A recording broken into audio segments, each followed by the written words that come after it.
On this Juneteenth day, how should I honor Juneteenth day? I got some canvases, I got some paint.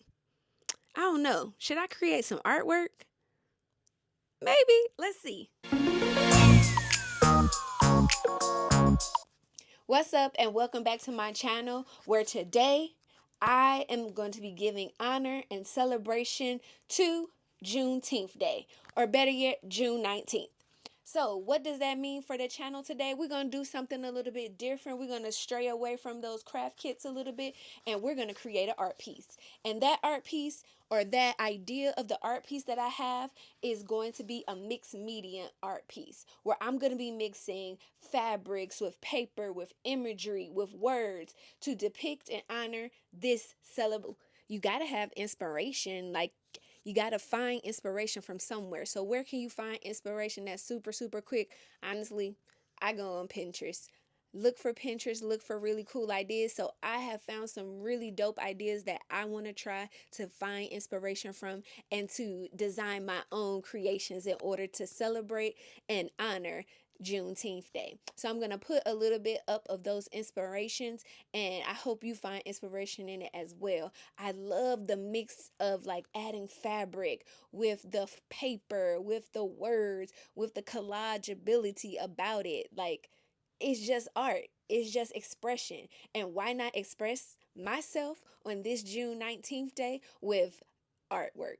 You cannot go with artwork. Artwork will last you a lifetime, and it says so much. It's a way to get a message out. It's a way to get your expression out. And so on this June 19th day, that's what I plan to do.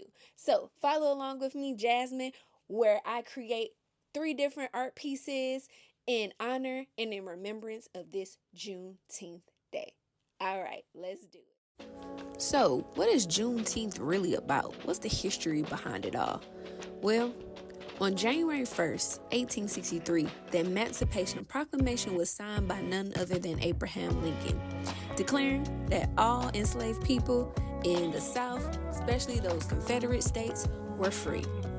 But in places like Texas, the news, it didn't really get to them. Honestly, it probably got there, it just wasn't enforced.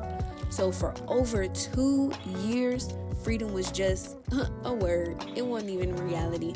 It was go on how it's supposed to be.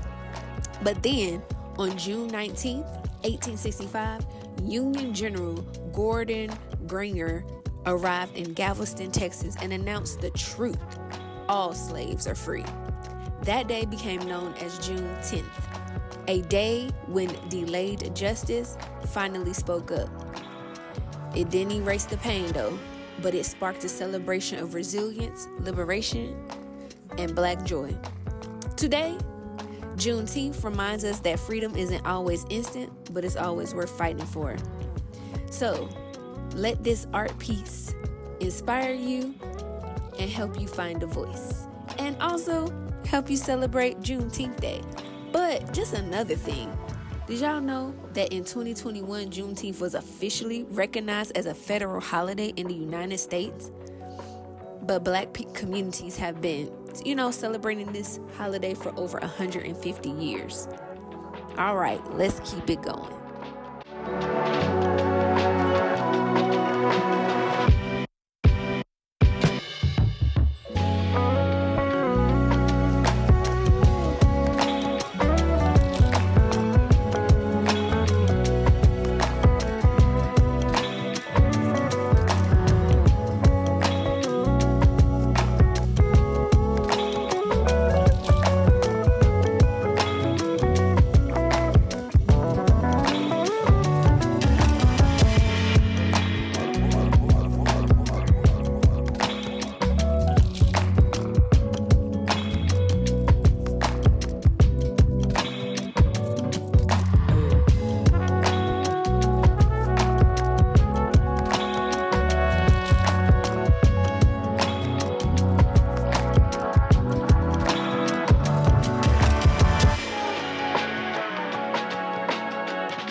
of this video where we have created some dope artwork. And if I do say so myself, I have created something else that I want to recreate over and over again. So I might go out and buy a whole bunch of different canvases and try this over and over again in different ways because I loved it that much. This project was super, super dope. I mean, it was very inspirational. You could find imagery anywhere. You could find imagery from the internet. You could find imagery from magazines out in the world. You can use your own pictures at home to recreate artwork and just mix things into that artwork for you. That can be an art piece, that can be a family heirloom for your family. This project is not only the epitome of imperfection, it is the epitome of just speaking your own voice and letting the art guide you, letting the images guide you, letting the colors guide you, letting the fabrics guide you. So I definitely recommend this. And on this day, on Juneteenth Day, I feel like I did it some justice. I think so. But thank you again so much for watching this video. And until next time, let's continue to create art. Let's continue to create projects. And let's also continue to just be less imperfect. All right? And until next time, peace.